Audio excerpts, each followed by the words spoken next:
My mother-in-law always compared me to my husband's ex-girlfriend and told everyone he should have chosen her. But when truth came out, my mother-in-law divorced her own husband. I never thought I'd be posting here, but I'm at my wit's end and need advice. I've been married to my husband Jake for 3 years now, and while our relationship is strong, his family dynamics are causing serious issues. From the day Jake introduced me to his parents, his mother Sarah never warmed up to me. She was polite on the surface, but I could always sense an underlying tension. At first, I chalked it up to the typical mother-in-law adjustment period, but as time went on, it became clear that her feelings ran deeper than mere discomfort. The real problem started about 6 months into our marriage when Sarah began inviting Jake's ex-girlfriend, Emma, to family functions. It started small. A casual barbecue here, a birthday party there. Each time, Sarah would make a point of fawning over Emma, reminiscing about the good old days when she and Jake were together. I tried to be understanding. After all, Emma had been a part of their lives for years before I came along. But as the invitations became more frequent and Sarah's behavior more overt, I couldn't ignore the situation any longer. One particularly memorable incident occurred at Jake's cousin's wedding.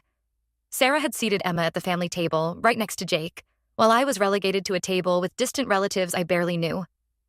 When I confronted Sarah about it, she brushed me off, saying it was a simple oversight. Jake was furious and insisted we switch seats, but the damage was done. Another time, during Thanksgiving dinner, Sarah spent the entire meal praising Emma's cooking skills and lamenting how she used to help prepare holiday meals. She then turned to me and asked, with a sickeningly sweet smile, if I had any special dishes I could contribute next year. When I mentioned my family's traditional stuffing recipe, she scoffed and said, "Oh, I'm sure Emma's is much better." These incidents continued to pile up, each one chipping away at my self-esteem and straining my relationship with Jake. He always stood up for me, but I could see the toll it was taking on him to be constantly caught between his wife and his mother. The breaking point came last weekend during Jake's birthday party. Sarah had, of course, invited Emma without telling us. As soon as she arrived, Sarah rushed to greet her, loudly exclaiming how wonderful it was to see her and how much they'd all missed her. Throughout the evening, Sarah made pointed comparisons between Emma and me. She praised Emma's career achievements, her volunteer work, even her choice of outfit. Each compliment was followed by a thinly veiled criticism of me. I tried to keep my composure, focusing on celebrating Jake and making sure our other guests were comfortable. But then came the cake. As we gathered around to sing happy birthday, Sarah insisted that Emma stand next to Jake. When it was time to cut the cake, Sarah handed the knife to Emma, saying, "You always did this so beautifully, dear. Why don't you do the honors?" I'd had enough. I stepped forward and firmly said that as Jake's wife, I would be cutting the cake with him. Sarah's face turned red with anger and she exploded. "You'll never be half the woman Emma is," she shouted. "Jake made the biggest mistake of his life choosing you over her. Emma is smarter, prettier, and a much better match for this family. You're nothing but an interloper who tricked my son." The room fell silent. I stood there, shocked and humiliated as tears welled up in my eyes. Jake, who had been uncharacteristically quiet throughout the party, suddenly sprang into action. He turned to Emma, his voice cold and controlled. "I think it's time for you to leave," he said, "and don't ever come back. You're not welcome in our home or our lives anymore." Emma, looking mortified, quickly gathered her things and left. But Jake wasn't done. He rounded on his mother, his anger palpable. "How dare you speak to my wife that way?" he growled. "You've been undermining our relationship from day one, and I've had enough. We're leaving and don't expect to hear from us for a long time." As we turned to go, Jake's father, who had been silent throughout this entire ordeal, finally spoke up. "If that's how you feel," he said, his voice tight with disappointment, "then perhaps it's best if you two find your own place to live. You have 2 days to pack your things and leave." And just like that, we found ourselves effectively homeless. We're currently staying with a friend while we figure out our next steps. I'm hurt, angry, and confused. Jake is supportive, but I can see how much this is tearing him apart. I don't know what to do. Part of me wants to try and reconcile for Jake's sake, but another part feels like this might be the final straw. How do I navigate this mess? Any advice would be appreciated. Update 1. First, I want to thank everyone for their support and advice on my original post. The outpouring of kindness has been overwhelming, and it's helped us get through this difficult time. A lot has happened since my last post, and I'm still trying to process it all. The day before we were set to move out of Jake's parents' house, everything came to a head in a way none of us could have anticipated. We were in the middle of packing when Jake suddenly announced that he needed to speak to everyone. His parents, Emma, who had been called over by Sarah, presumably to help with the move, and me. He said he had something important to share, something he'd kept secret for years. Jake began by addressing his mother directly. "Mom," he said, his voice steady but filled with emotion. "I know you've always wondered why I broke up with Emma. You thought she was perfect for me, and you never understood why I ended things so abruptly. Well, today you're going to learn the truth." He then pulled out his phone and played a video. At first, I couldn't make sense of what I was seeing. Then, with growing horror, I realized it was footage of Emma and Jake's father, John, in an intimate embrace. The timestamp on the video showed it was from 5 years ago, when Jake and Emma were still together. The room was deadly silent as Jake explained. He had accidentally discovered the affair when he borrowed his father's laptop and found a hidden folder of videos and photos. The betrayal had devastated him, but he couldn't bring himself to confront them or tell his mother. Instead, he had quietly ended his relationship with Emma and distanced himself from his father. "I've kept this secret for years," Jake said, his voice breaking. "I didn't want to hurt you, Mom, but I can't stand by and watch you mistreat my wife any longer. Emma isn't the perfect angel you think she is, and Dad isn't the devoted husband you believe him to be." The reaction was immediate and intense. Sarah turned to Emma, her face a mask of disbelief and rage. "Is this true?" she demanded. Emma, pale and shaking, couldn't meet her eyes. She stammered out an apology, trying to explain, but Sarah cut her off. "Get out," Sarah hissed. "Get out of my house and never come back." As Emma fled, Sarah rounded on John. The look of betrayal on her face was heartbreaking. "How could you?" she whispered. All these years I defended you, supported you, loved you, and this is how you repay me?" John tried to speak, but Sarah wouldn't let him. "Don't," she said, her voice ice cold. "Don't say a word. I can't even look at you right now. I'll be contacting my lawyer first thing in the morning. I want a divorce." With that, Sarah turned to Jake and me. The change in her demeanor was startling. Gone was the haughty, disapproving mother-in-law. In her place was a broken, vulnerable woman. "I'm so sorry," she said, tears streaming down her face.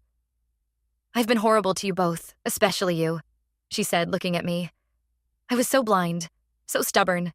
Can you ever forgive me?" I was in shock. Part of me wanted to lash out, to make her feel the pain and humiliation she'd put me through. But seeing her so devastated, I couldn't find it in my heart to be cruel. "It will take time," I said honestly, "but I'm willing to try if you are." Jake put his arm around his mother, and for the first time in years, she leaned into his embrace. "I'm sorry I kept this from you, Mom," he said softly. "I thought I was protecting you, but I see now that I should have been honest from the start." We spent the rest of the day with Sarah, comforting her and helping her process this massive betrayal. John left the house, unable to face the consequences of his actions. As for Emma, we haven't heard from her since she ran out, and I doubt we will anytime soon. Jake and I are still trying to wrap our heads around everything that's happened. We've decided to stay with Sarah for now, to help her through this difficult time. It's strange, just days ago, I couldn't wait to get away from this house. Now, I find myself wanting to support the woman who made my life miserable for so long. I know we have a long road ahead of us. Trust needs to be rebuilt, and there are years of hurt to work through. But for the first time since I married Jake, I feel like there might be hope for a real relationship with my mother-in-law. Thank you all again for your support. I'll update again when I can. Update 2. It's been a few weeks since my last update, and a lot has changed. I want to thank everyone again for their kind words and support. Your advice and encouragement have been invaluable during this tumultuous time. As promised in my last update, Sarah did indeed file for divorce from John. The process has been difficult and emotionally draining for everyone involved, but Sarah has shown remarkable strength throughout it all. The day after the revelation, Sarah contacted her lawyer and began the divorce proceedings. John, seemingly realizing the gravity of the situation, didn't contest anything. He moved out of the family home that same day, relocating to a small apartment he owned as an investment property. Sarah has been surprisingly open about her feelings throughout this process. She confided in me that while the betrayal hurt immensely, a part of her felt relieved. She admitted that their marriage had been struggling for years, but she had been too proud to acknowledge it. This incident, as painful as it was, gave her the push she needed to make a change. "I put so much energy into maintaining the image of a perfect family," she told me one evening.